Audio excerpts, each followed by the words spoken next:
Love, punta lang ako sa restroom saglit. Sige, love. Aray, ano ba? Tumingin ka kasi sa dinadaanan mo. Ay, sorry, hindi ko sinasadya. Are you blind or something? Gosh. I'm sorry, miss. Hindi ko po talaga sinasadya. Oh, wait. Di ba ikaw yung babae ng boyfriend ko? Pinagsasabi mo. Itatanggi mo pa? Lagi kitang nakikitang kachat yung boyfriend ko at lagi kayong magkasama sa tuwing wala ako. Palandi ka. Teka, miss. Sino ka ba?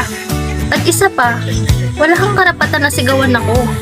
Kasi di naman kita kilala. Pwede ba lumayo ka sa boyfriend ko? Nakikita kita sa lahat ng mga story ng boyfriend ko. At pwede ba, huwag kang sumingit sa relasyon namin. Kapit ka ng kapit sa boyfriend ko.